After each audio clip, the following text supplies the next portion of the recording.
યુકેમાં નવા સ્ટ્રેનનો હાહાકાર, યુએસમાં ફરી કેસમાં ઉછાળો, ઇઝરાયલમાં ફરી લોકડાઉન તો જર્મનીમાં 31 જાન્યુઆરી સુધી વધારાઈ મુદ્દત। ઉત્તરાયણથી લોકોને મળી શકે છે રાહતના સમાચાર। 14 જાન્યુઆરીથી ગુજરાત સહિત દેશમાં શરૂ થશે રસીકરણ। ગુજરાતમાં 1.23 કરોડ લોકોને જુલાઈ સુધી અપાશે રસી। 7 રાજ્યોમાં વધ્યો બર્ડ ફ્લૂનો કહેર, કેન્દ્ર સરકારે બનાવ્યો કંટ્રોલ રૂમ તો ગુજરાતમાં એલર્ટ જાહેર થતા આજે કલેક્ટરની થશે વિડીયો કોન્ફરન્સ। ગાંધીનગરમાં કેબિનેટની બેઠક, સીએમની અધ્યક્ષતામાં આયોજન। સ્થાનિક સ્વરાજની ચૂંટણી, ઉત્તરાયણ એસઓપી, એલઆરડી આંદોલન મુદ્દે થઈ શકે છે ચર્ચા। મહીસાગરમાં ગુરુ ગોવિંદ યુનિવર્સિટીમાં લાલિયાવાડી એક્ઝામના રિઝલ્ટમાં મોટા પાયે ગેરરીતિના આક્ષેપ, વિદ્યાર્થીઓના ભાવિ સામે પ્રશ્નાર્થ। અને અમદાવાદમાં જ્વેલર્સની દુકાનમાં ચોરી, તસ્કરો 44.64 લાખની ચોરી કરી ફરાર। સીસીટીવીના આધારે પોલીસે શરૂ કરી તપાસ।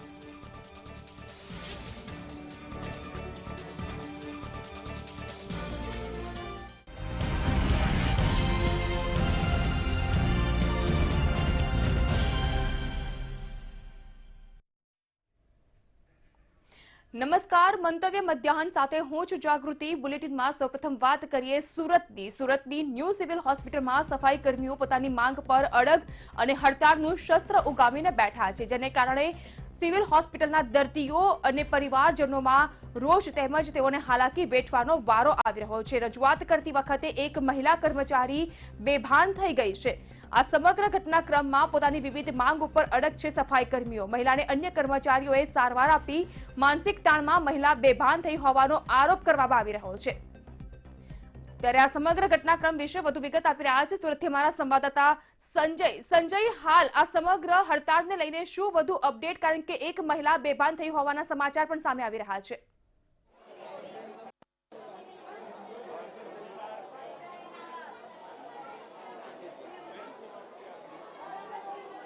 સફાઈ કર્મચારી તરીકે ગરીબ લોકો જ કામ કરતા હોય છે અને જ્યારે 3 મહિનાથી પગાર ન મળે ત્યારે સ્વાભાવિક છે કે માનસિક ટેન્શનમાં તેઓ આવી જતા હોય છે અને મહિલા કર્મચારી એટલા માટે જ બેભાન થઈ છે। મહિલા કર્મચારી બેભાન થયા બાદ અહીં જે કર્મચારીઓ છે તેઓનો રોષ વધ્યો છે અને તેઓનો આરોપ છે કે વારંવારની રજૂઆત છતાં 3 મહિનાથી તેમને પગાર નથી મળ્યો।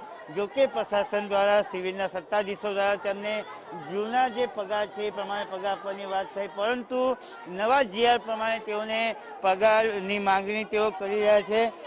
હડતાલ પર બેઠા છો, જૂનો પગાર આપવાની વાત તેઓ કરી રહ્યા છે।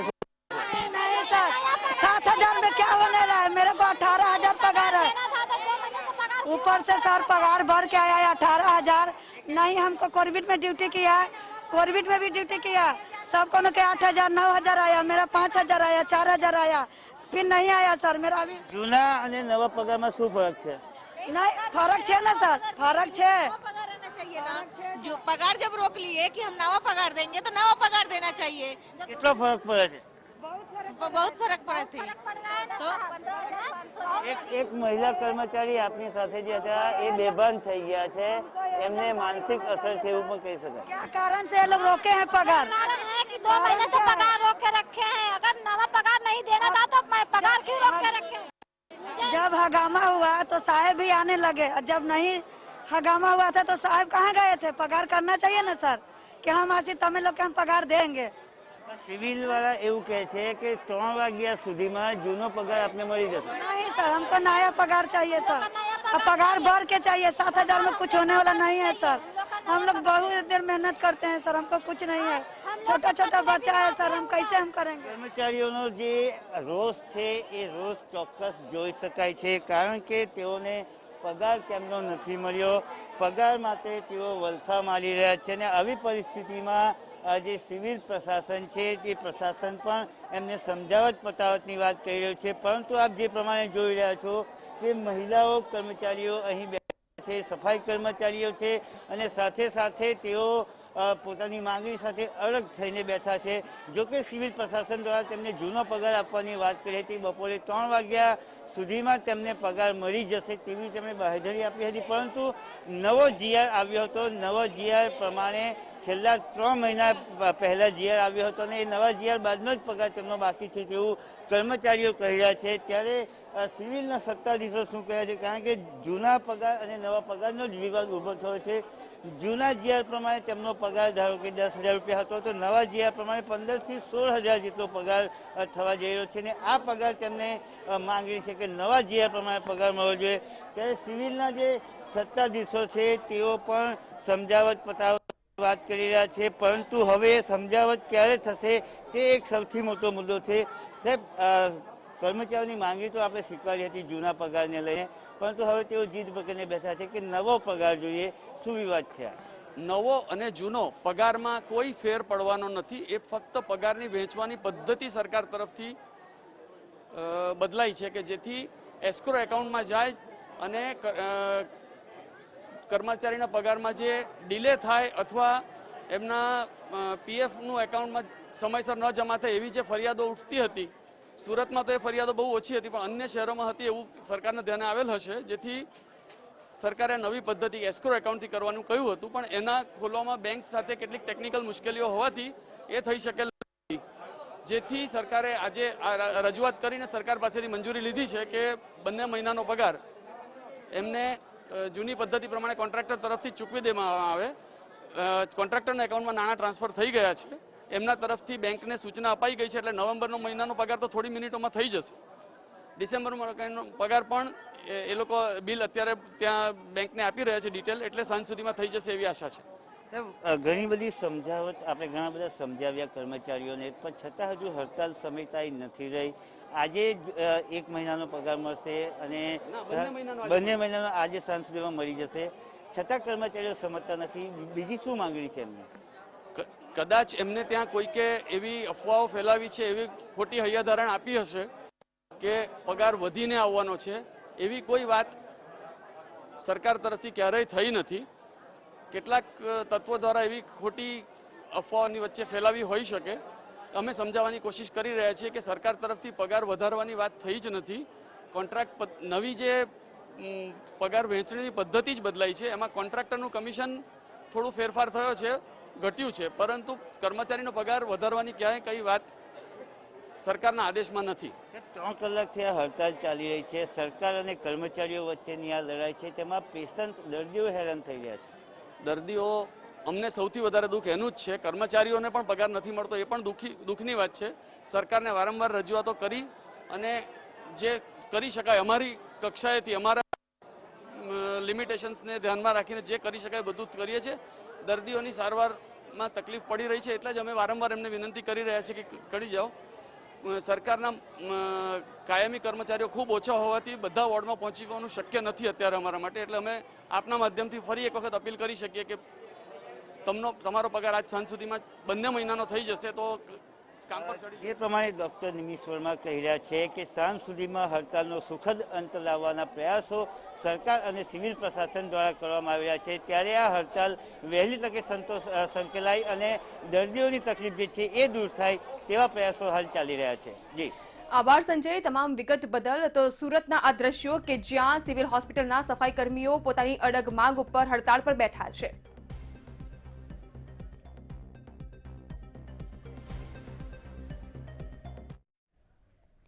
સ્થાનિક સ્વરાજની ચૂંટણીના દિવસો જેમ જેમ નજીક આવી રહ્યા છે તેમ પ્રદેશ ભાજપમાં પણ પેટા ચૂંટણીના તૈયારીને લઈને ધમધમાટ થઈ રહ્યો છે. પ્રદેશ ભાજપમાં પેટા ચૂંટણીનો ધમધમાટ જોવા મળી રહ્યો છે. કમલમ ખાતે આજે વિવિધ મોરચાની બેઠકનું આયોજન થઈ રહ્યું છે, જે અંતર્ગત CR પાટીલની અધ્યક્ષતામાં આ વિવિધ મોરચાની બેઠકનું આયોજન કરવામાં આવ્યું છે. અશોક ચૌધરી પણ કમલમ કાર્યાલય ખાતે આવી પહોંચ્યા છે. આ બેઠકમાં તેઓ પણ ઉપસ્થિત રહેવાના છે. સ્થાનિક સ્વરાજની ચૂંટણી નજીક આવી રહી છે ત્યારે વિવિધ પાસા હેઠળ અને વિવિધ મુજબ આ ચૂંટણીની પ્રક્રિયાને હાથમાં ધ્યાનમાં રાખતા હવે વિવિધ બેઠકોનો દોર શરૂ થઈ ચૂક્યો છે. કમલમ ખાતે પ્રદેશ અધ્યક્ષ CR પાટીલની અધ્યક્ષતામાં આ બેઠકનું આયોજન કરવામાં આવ્યું છે. વિવિધ મોરચાની બેઠકનું આયોજન કે જેમાં સ્થાનિક સ્વરાજની ચૂંટણી અને કઈ રીતે તેનો પ્રચાર વેગવંતો બની શકે છે, પ્રજાની વચ્ચે જઈ શકે છે, તે તમામ પાસાની ચર્ચા વિચારણા અને માહિતી આપવામાં આવશે. વધુ વિગત આપી રહ્યા છે મારા સંવાદદાતા સોનલ અનડકટ. સોનલ, આજે કમલમ ખાતે વિવિધ મોરચાની બેઠક અને સીઆર પાટીલની અધ્યક્ષતામાં આ બેઠકનું આયોજન કરવામાં આવ્યું છે. કયા પ્રકારના મુખ્ય પ્રોપેગેન્ડા?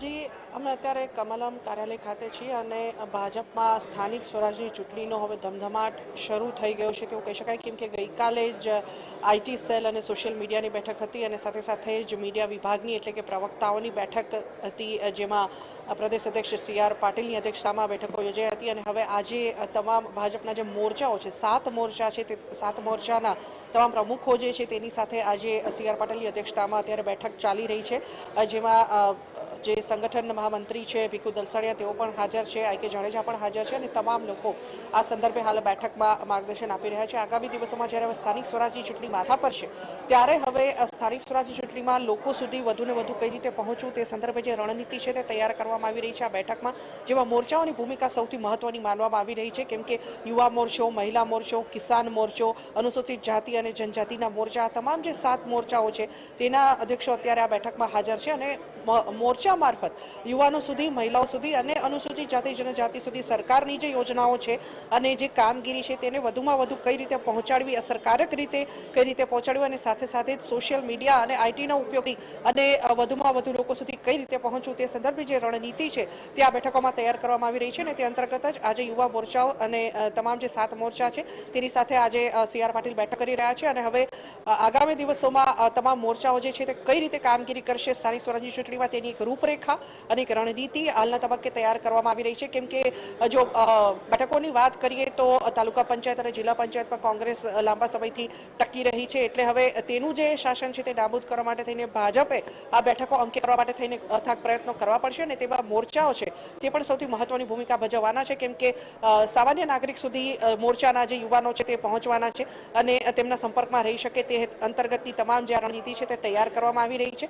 અને કોંગ્રેસને કઈ રીતે જિલ્લાઓમાં અને તાલુકામાં મત આપી તે સંદર્ભની જે રણનીતિ છે તે તૈયાર કરવામાં આવી રહી છે. સાથે સાથે જ મહત્વની બાબત છે કે દૂધસાગર ડેરીના જે ગઈકાલે ચૂંટણી થઈ તેમાં ભાજપ સમર્થિત પેનલના જે અશોક ચૌધરી વિજેતા થયા છે તેઓ પણ આજે અહીંયા કમલમ ખાતે મુલાકાત પર પહોંચ્યા છે. જોકે હાલ સી.આર. પાટીલ બેઠકમાં મોરચા બેઠકમાં વ્યસ્ત છે, પણ તેઓ અશોક ચૌધરી જે છે તે આજે અહીંયા પહોંચ્યા છે. ભાજપની સમર્થિત પેનલના તેઓ ઉમેદવાર છે અને લાંબા અરસા સુધી તેમનું જે શાસન છે વિપુલ ચૌધરીનું તે નાબૂદ કરી અને તે વિજેતા થયા છે. જી, આભાર સોનલ તમામ વિગત બદલ. તો જે પ્રકારની વિગતો સામે આવી રહી છે તે મુજબ કમલમ ખાતે સી.આર. પાટીલની અધ્યક્ષતામાં 7 જેટલા વિવિધ મોરચાની એક બેઠકનું આયોજન અને હાલ આ બેઠક ચાલી રહી છે.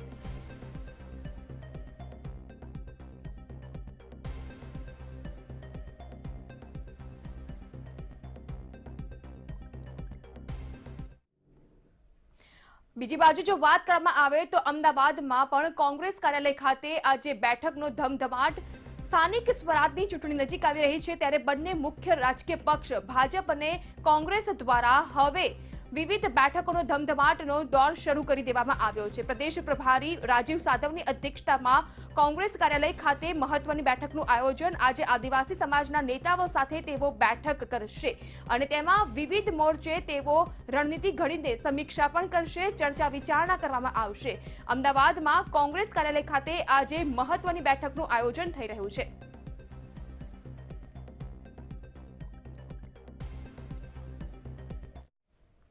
બુલેટિનમાં અન્ય સમાચાર તરફ આગળ વધીએ. પૂર્વ રાષ્ટ્રપતિ સદગત પ્રણવ મુખર્જીનું અંતિમ પુસ્તક ધ પ્રેસિડેન્શિયલ યર્સ અંતે મરણાપરાંત છપાઈને પ્રકાશિત થઈ ચૂક્યું છે. તેમણે આ પુસ્તકમાં પ્રધાનમંત્રી મોદીને સલાહ પણ આપી છે.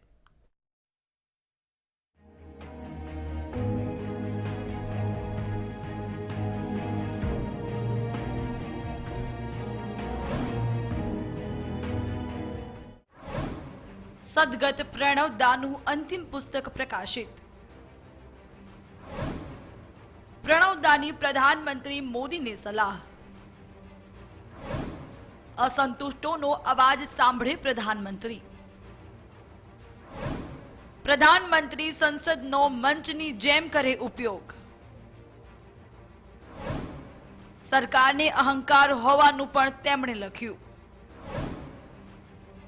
દેશના પૂર્વ રાષ્ટ્રપતિ સદગત પ્રણવ મુખર્જીનું અંતિમ પુસ્તક હવે પબ્લિક ડોમેનમાં ઉપલબ્ધ છે. આ પુસ્તક પ્રેસિડેન્શિયલ યર પ્રણવદાએ લખેલી કેટલીક સીધી અને સાફ વાતોને લીધે પ્રકાશિત પૂર્વે જ ચર્ચામાં હતું. હવે આ પુસ્તક પબ્લિશ થતા ઘણા મુદ્દા પર ધ્યાન જાય તેવું છે. મહત્વનું છે કે આ પુસ્તક પ્રણવદાના રાષ્ટ્રપતિ તરીકેના કાર્યકાળ દરમિયાન તેમણે યુપીએ અને એનડીએ બંને સરકારો સાથે કરેલા કામના અનુભવો પર આધારિત છે. આ પુસ્તકમાં ખાસ તો સદગત પ્રણવદાએ પ્રધાનમંત્રી મોદીને સલાહ આપી છે. તેમણે લખ્યું છે કે પ્રધાનમંત્રી મોદીએ અસંતુષ્ટોનો અવાજ સાંભળવો જોઈએ અને આ માટે તેમણે સંસદમાં વધુને વધુ ઉપસ્થિત રહેવું જોઈએ. તેમણે એનડીએ સરકારના બીજા કાર્યકાળ અંગે પ્રહાર કરતા લખ્યું છે કે એનડીએ સરકારનું વર્તન અહંકારી છે. જો કે તેમણે વિપક્ષને પણ ગેરજવાબદાર ગણાવ્યો છે. બંનેએ સંસદને બરાબર ચાલવા ન દીધું હોવાનો તેમણે આરોપ કર્યો છે. નોટબંધી અંગે પ્રધાનમંત્રીએ નહોતી કરી ચર્ચા. કોંગ્રેસ ખુદના નેતૃત્વને ઓળખી ન શકી. 2014માં કોંગ્રેસની સ્થિતિએ ચોંકાવ્યા. નહેરુથી લઈ મનમોહન સિંહ સુધીનો ઉલ્લેખ. સદગત પ્રણવદાએ આ પુસ્તકમાં નોટબંધી અંગે પણ ઉલ્લેખ કર્યો છે. તેમણે જણાવ્યું છે કે 2016માં નોટબંધી અંગે જ્યારે નિર્ણય લેવાયો તો પ્રધાનમંત્રીએ તેમની સાથે ચર્ચા નહોતી કરી. જો કે તેમણે લખ્યું છે કે તેમની આનાથી બહુ આશ્ચર્ય થયું નહોતું. પ્રણવદાએ આ ઉપરાંત કોંગ્રેસના 2014ના પરિણામો અંગે લખ્યું છે કે તે ચોંકાવનારા હતા, પરંતુ કોંગ્રેસની ભૂલ એ રહી કે તે પોતાના જ કરિશ્માઈ નેતૃત્વથી અંધારામાં રહ્યું. પ્રણવદાએ આ ઉપરાંત પોતાના પુસ્તકમાં જવાહરલાલ નહેરુ, ઇન્દિરા ગાંધી, અટલ બિહારી વાજપેયી અને મનમોહન સિંહનો પણ ઉલ્લેખ કર્યો છે. તેમણે લખ્યું છે કે આ તમામ નેતાઓની સંસદમાં ઉપસ્થિતિની ખાસી અસર પડતી હતી. બ્યુરો રિપોર્ટ, મંતવ્ય ન્યૂઝ. વાત રાજકોટની. રાજકોટના પડધરીમાં વન્ય પ્રાણીઓ જંગલમાંથી ગામડાઓ તરફ આવવાના કિસ્સા યથાવત રહેવા પામ્યા છે. પડધરીના રોજિયા ગામની નદીમાં દીપડો દેખાયા બાદ હવે કાલાવડના પીઠળિયા ગામે દેખા દીધી છે દીપડાએ. પીઠળિયા ગામના ખેતરમાં દીપડો દેખાતા આજુબાજુમાં આવેલા લોકોમાં નાસભાગ મચી ગઈ હતી. ખેડૂતો અને મજૂરો દ્વારા નાસભાગ મચી ગઈ હતી. દીપડાએ દેખા દેતા અહીંના સ્થાનિકોમાં ભયનો માહોલ પણ વ્યાપી ગયો છે. આ દ્રશ્યો કે જ્યાં એક દીપડો ગ્રામ્ય વિસ્તારમાં આવી પહોંચ્યો અને ખેતરમાં જે પ્રકારે દીપડો જોવા મળ્યો ત્યારે આસપાસના સ્થાનિકોમાં પણ ભયનો માહોલ વ્યાપી ગયો છે. ઉલ્લેખનીય છે કે જંગલ વિસ્તાર છોડીને હવે જે જંગલી પ્રાણીઓ છે એ રહેણાંક વિસ્તાર તરફ આગળ વધી રહ્યા છે. વાત ભાવનગરની. ભાવનગરના કુંભારવાડામાં રહેતા આધેડ પાસેથી લોન અપાવવાના બહાને આરોપીએ 6.50 કરોડની છેતરપિંડી આચરી હોવાની ફરિયાદ નોંધાઈ છે. મોહમ્મદ બિન કથીરી પાસેથી ઓરિજિનલ ડોક્યુમેન્ટ્સ મેળવીને જીએસટીમાં કરોડોના વેપારિક વ્યવહારો કરીને કૌભાંડને અંજામ આપવામાં આવ્યો હતો, જેની તપાસ કરીને આગળની કાર્યવાહી હાથ ધરવામાં આવી રહી છે.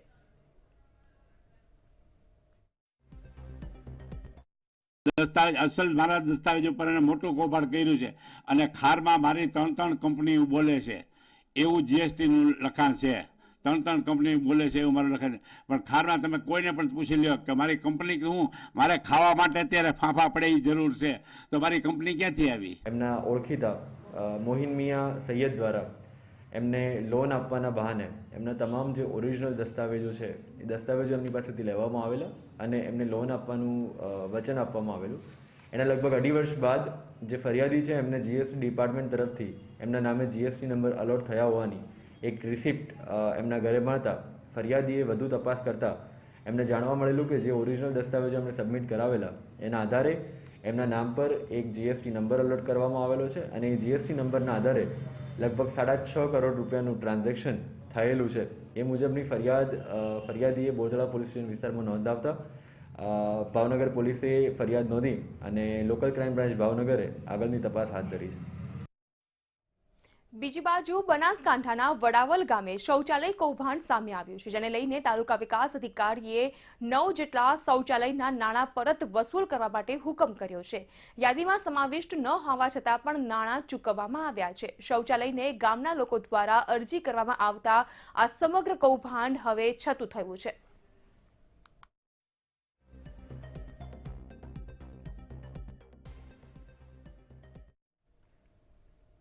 અમદાવાદ ઇસરોના પૂર્વ ડિરેક્ટર તપન મિશ્રાએ સોશિયલ મીડિયામાં ચોંકાવનારો ખુલાસો કર્યો છે. સ્પેસ એપ્લિકેશન સેન્ટરના પૂર્વ ડિરેક્ટરને વર્ષ 2017માં ઝેર આપી મારી નાખવાનો પ્રયત્ન કરવામાં આવ્યો હતો.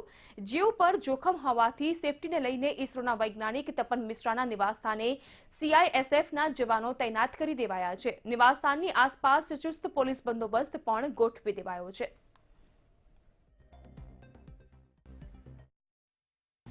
इंटरव्यू के बाद जब मैं गेस्ट हाउस पहुंचा तो मेरे पेट पे भयंकर दर्द हुई, देन अनाल ब्लीडिंग चालू हुई.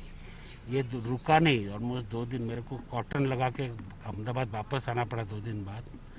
तो देन मैं जायडस कैडिला में ट्रीटमेंट में था. मेरा कंट्रीब्यूशन है रेडार इमेजिंग सैटेलाइट बनाने में, जो बहुत हाई ग्रेड टेक्नोलॉजी गिना जाता है. और ये क्या दिन रात कोई भी सिचुएशन में देख सकती है जमीन का हालत. तो और इसका आप खरीदने जाओ तो ऑलमोस्ट 10 गुना महंगी है. तो ऐसी चीज आप देश पे बनाओ ना तो दूसरे का नुकसान होगा ना. ઓરિસ્સા ખાતે ફરજ નિભાવનાર મહેન્દ્ર હડિયલનું આર્મી હોસ્પિટલમાં ન્યુમોનિયા બીમારીને કારણે મૃત્યુ થયું છે. શહીદ જવાનના પાર્થિવ દેહને તેમના વતન પાલનપુરના મોટા ગામમાં લાવવામાં આવ્યો છે. પાર્થિવ દેહને ગાર્ડ ઓફ ઓનર આપવામાં આવ્યું. જવાનના અંતિમ દર્શનાર્થે મોટી સંખ્યામાં ગ્રામજનો એકત્રિત થયા હતા, તેમજ પાર્થિવ દેહની અંતિમ વિધિમાં પણ ગ્રામજનો ઉપસ્થિત રહ્યા હતા.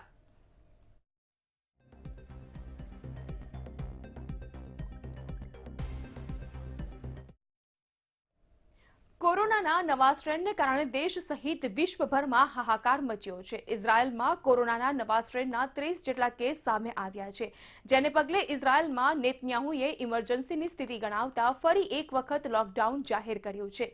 કોરોનાના નવા સ્ટ્રેનના કેસ વધતા નેતન્યાહુએ મંગળવારે રાત્રે અંતિમ નિર્ણય લીધો અને ઇઝરાયલમાં 2 અઠવાડિયા માટે સંપૂર્ણ લોકડાઉન લગાવી દેવામાં આવ્યો છે.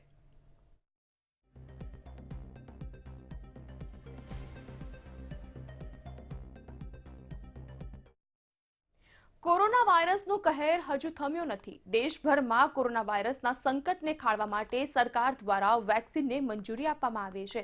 આ દરમિયાન સિરમ ઇન્સ્ટિટ્યૂટ ઓફ ઇન્ડિયાની કોરોના વેક્સિન અંગે વિવાદ ઊભો થયો છે. પુણેની સિવિલ કોર્ટે એક દવા કંપની અને વિક્રેતાની અરજી પર સિરમ ઇન્સ્ટિટ્યૂટને નોટિસ આપી છે. નાંદેડની કંપની ક્યુટિક્સ બાયોટેકે અરજી દાખલ કરી, જેમાં દાવો કરવામાં આવ્યો છે કે એન્ટીસેપ્ટિક સેનેટાઇઝર જેવા ઉત્પાદન માટે 2020થી જ કોવિશિલ્ડ ટ્રેડમાર્કનો ઉપયોગ કરી રહી છે. આ મામલે કંપનીએ 29 એપ્રિલ 2020માં કોવિશિલ્ડ ટ્રેડમાર્કના રજિસ્ટ્રેશન માટે અરજી પણ આપી હતી, જે હજુ પેન્ડિંગ પડી છે.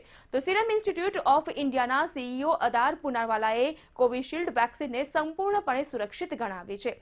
અદાર પુનાવાલાએ કહ્યું છે કે વેક્સિન લીધા બાદ થોડો માથાનો દુખાવો અને તાવ આવી શકે છે, પરંતુ તેનાથી ગભરાવાની સહેજ પણ જરૂર નથી.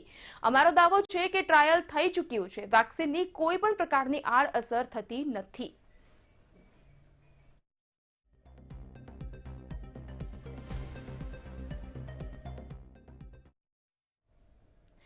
વિદેશ જનાર મુસાફરો માટે રાહતના સમાચાર સામે આવી રહ્યા છે. અમદાવાદ એરપોર્ટ પર RT-PCR ટેસ્ટ કરવામાં આવશે, ત્યારે તેમનો રિપોર્ટ 5 કલાકમાં મળી જશે, પરંતુ તેનો ચાર્જ મુસાફરોએ વસૂલવો પડશે. એટલે કે RT-PCR ટેસ્ટ માટેનો ચાર્જ મુસાફરોએ પોતાના ખિસ્સામાંથી કાઢવો પડશે.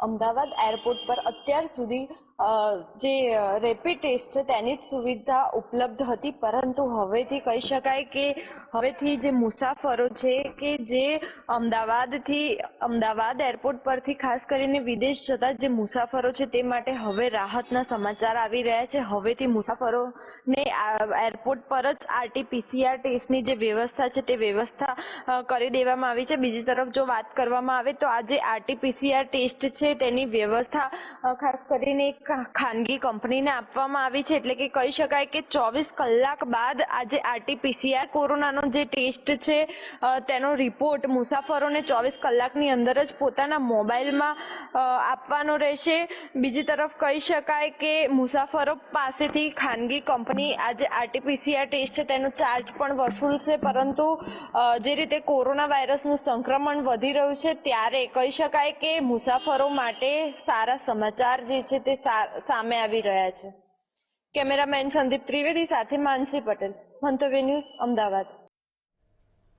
મહત્વના સમાચાર જે પ્રકારે સામે આવી રહ્યા છે તે અનુસાર CMOના વધુ 9 જેટલા કર્મચારીઓનો રિપોર્ટ પોઝિટિવ આવ્યો છે અને આ સાથે જ કુલ 20 જેટલા કર્મચારીઓ કોરોના સંક્રમિત થઈ ચૂક્યા છે. આ તમામ સંક્રમિત કર્મચારીઓને હોમ આઇસોલેટ કરવામાં આવ્યા છે. આ સાથે જ સ્વર્ણિમ સંકુલ પરિસરને પણ સેનિટાઈઝ કરવામાં આવી રહ્યું છે. ગઈકાલે 11 જેટલા કર્મચારીઓનો રિપોર્ટ પોઝિટિવ આવ્યો હતો. સ્વર્ણિમ સંકુલ 1માં CMO ઓફિસ આવેલી છે અને આ સમગ્ર ઓફિસ પરિસરને સેનિટાઈઝ પણ કરવામાં આવી રહ્યું છે. ત્યારે આજે વધુ 9 જેટલા કર્મચારીનો રિપોર્ટ પોઝિટિવ આવ્યો છે અને હજુ 10 જેટલા કર્મચારીનો રિપોર્ટ આવવાનો બાકી છે. તો મંતવ્ય મધ્યાહનમાં હાલ બસ આટલું જ. અને વધુ સમાચાર અને અપડેટ માટે આપ લોગિન કરી શકો છો www.mantavynews.com પર. નમસ્કાર.